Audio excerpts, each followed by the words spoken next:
Hi everybody, I'm back again with another sim update. So things have changed quite a bit since the last video I put up. Unfortunately, due to a back problem, I've had to really tone back and even stopped sim racing. And I've sold my direct drive wheel, my HE pedals, um, majority of most of other things, but I've kept hold of my triple screens. And I've basically used the 8020 profile and created a nice desk, which now comes up to a nice reclining chair. So that works really well. So I did switch over to playing PUBG. I got a nice mouse mat, a huge mouse mat, and I really dialed in a nice ROG mouse, and started playing. Not effectively well. I don't think I'll be winning any prizes for PUBG apart from most times being killed in a game maybe, but I dialed the mouse in to be so nice. I'm suddenly found myself thinking, can I actually steer in iRacing using the mouse?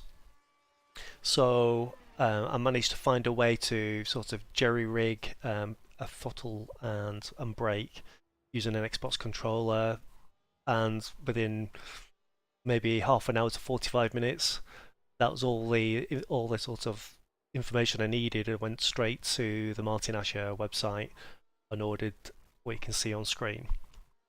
So went to his website, ordered, I believe these are the Generation 2. These are aluminium, not the carbon fibre, which he originally started out. I believe that's correct. You get a pair of these for the money, and they are terminated with the correct connections, so that you can go to a bottom board, which is the one. This is the one that Martin recommended. We've got Axis inputs here. They just plug straight in. USB cable out to your PC, and iRacing sees that and recognises it and uses it straight away. Great piece of kit. The whole sensor based. Martin's come up with his own custom spring tension in there, so it can't be changed unfortunately, but it is a really nice piece of kit. Nice feel to it for a clutch paddle. Works pretty damn good for a throttle, but through using it, I've found that I really need a load cell for braking. I need to work with pressure, not with position. Within iRacing, you know, when you want to hit the brakes, we are tuned to using pressure as opposed to very fine position when it comes to inputs, especially small inputs, which or a small axis that doesn't go very far. So that's the item. These are the items that I'm using, and I would highly recommend. Even if you can use your hands, guys.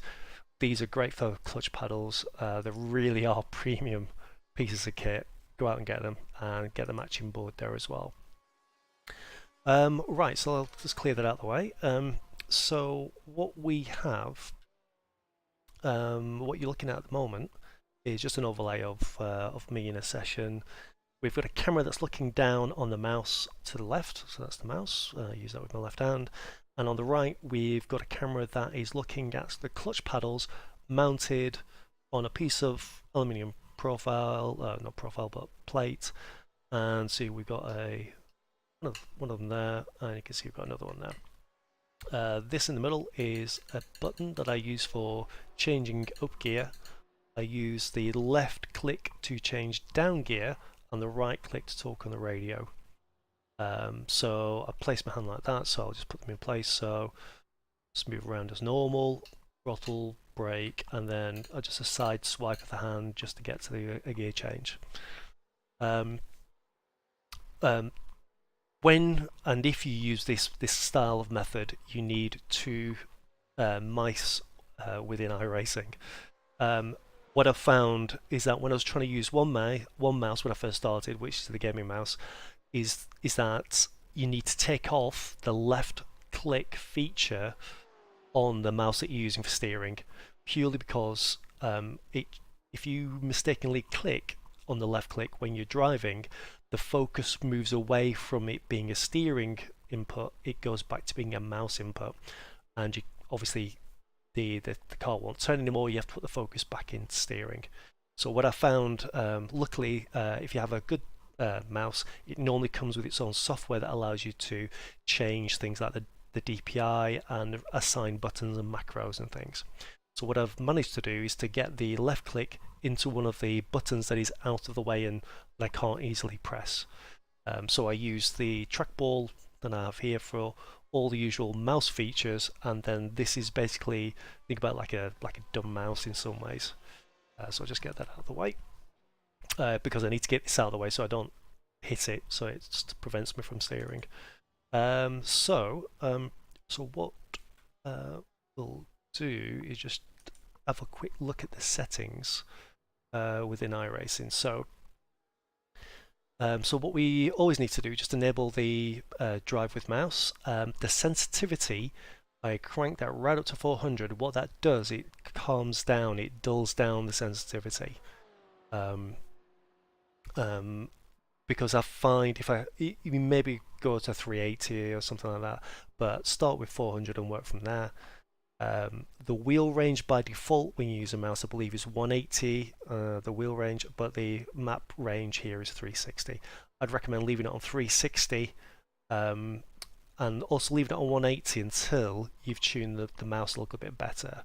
I've turned this down and I'll explain why in a moment, but leave it on 180 on 360.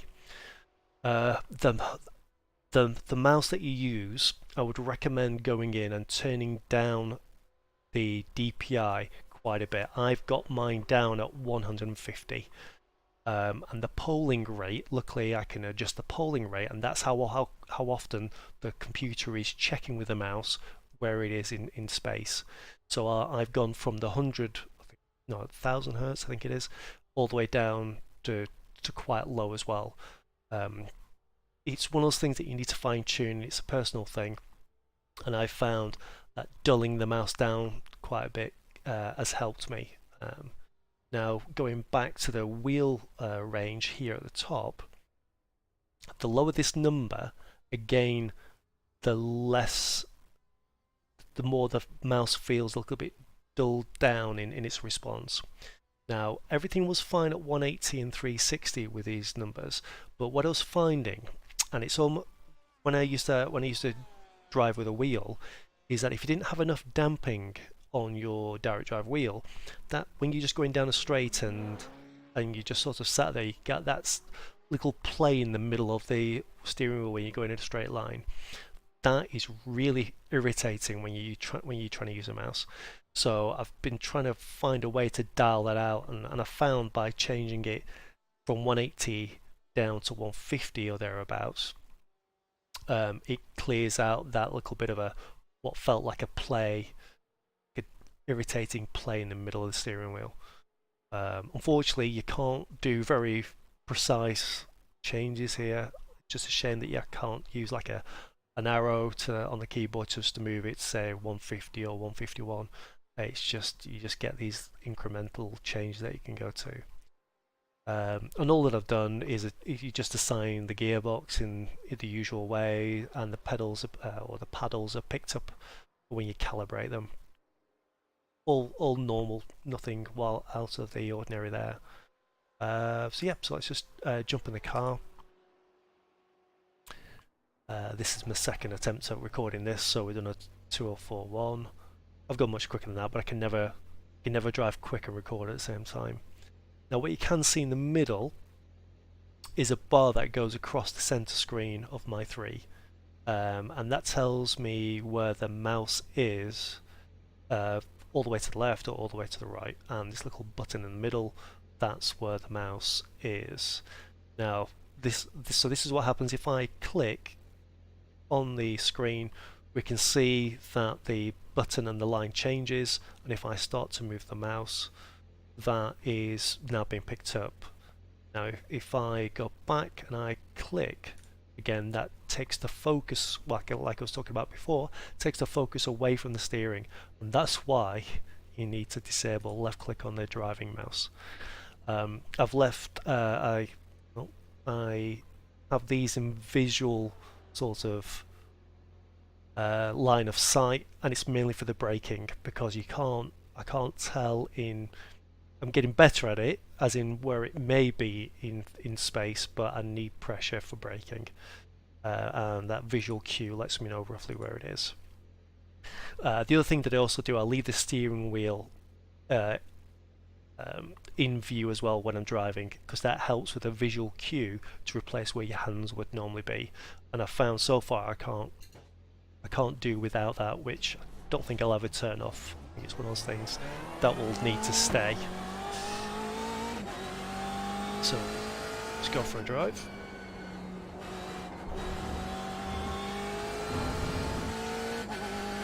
I think it may need a little bit more pressure as well on the, as in a bit more tension, I should say, on the throttle. I think sometimes I can get to 100% too quick, so it's either a case of adjusting it a little bit more. You can adjust the throw on these clutches, which I have done, to either open them up or reduce the distance that you need to, that you can use with them. But I think it's more to do with the tension than it is the throw.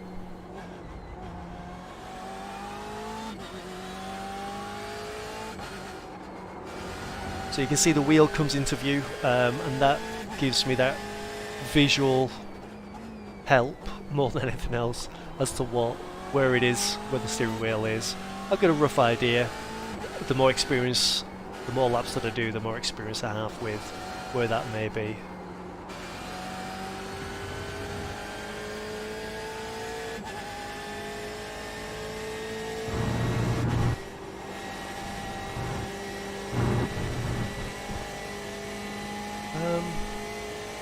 Yep, so we'll get to see how bad the braking is. This is probably the worst place for the braking.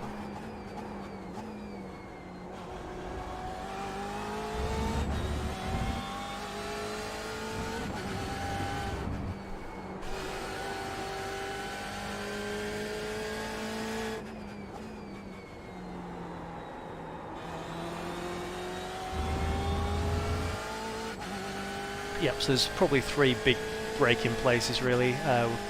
Turn 1, turn 4, and then Canada corner, whatever number that is. That's probably the 3 big braking areas around here.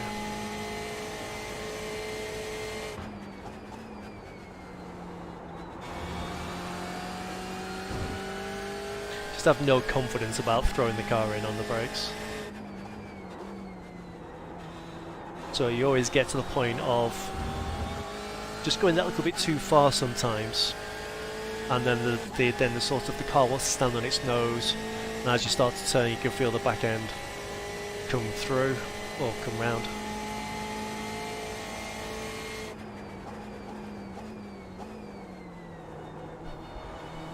And sometimes you get it right, almost like that.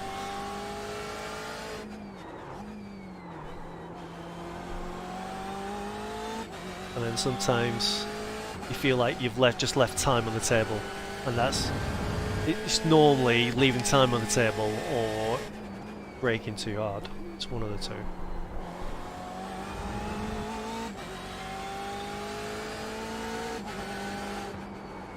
The steering side, I feel like I'm pretty much getting there, if not there already, and it's quite surprising.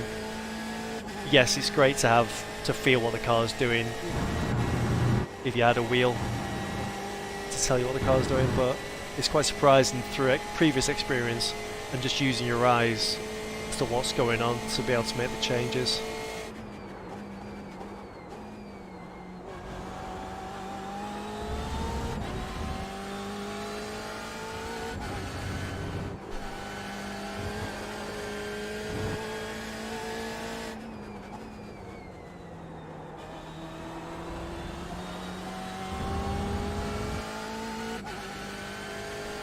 So this will be a little bit quicker.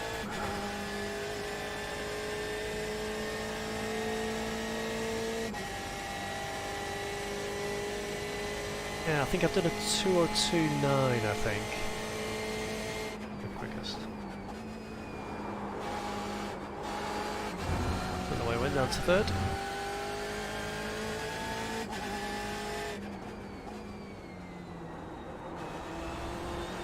Yeah, so tuning cars can, I thought maybe a little bit different. And initially it has been. Whether I'd still like the same kind of setups that I used to use, I honestly don't know. But I feel that I would want a bit more um, uh, coasting diff to help me brake and to help with cornering. Um, but yeah, it's been quite surprising where my pace is. Obviously, the more I get used to it, the more that I seem to get back in the way of time. And I think the real missing thing at the moment is is the confidence with the brakes, because I can see with guys driving behind me, when we're in a big braking zone, I can see them just zoom up. It's almost like I'm driving a different class of car if you don't get the braking right for each corner. So that's where I really feel like that I'm leaving performance and time on the table. But hopefully that was an insight for anybody that's tempted or thinking about starting to drive with a mouse. And hopefully it encourages people to maybe use it use it more, or if you've got somebody that you know that might be interested, if this would help them. Um, it's really simple. It's just a mouse, just a nice mouse on a big trackpad, um, and some paddles and some buttons. So nothing more than exciting. I think it's surprising how close it can be to what I've had previous. So I don't feel like I'm missing out too much apart from the break that I keep going on about. So once I get that break that I keep going on about, I might be able to get. I might be able to do some more races. Do a race. I've not done a race yet. I don't want to get in the way of other people or cause an accident. So maybe one day where there's a quiet race, I might jump in, but I'm definitely not going to do it when it's really competitive, like on a weekend. So. But yeah, so we'll leave it there. If anyone's got any questions, by all means, just pop them in the comments or in the iRacing forums. But for now, we'll speak to you soon.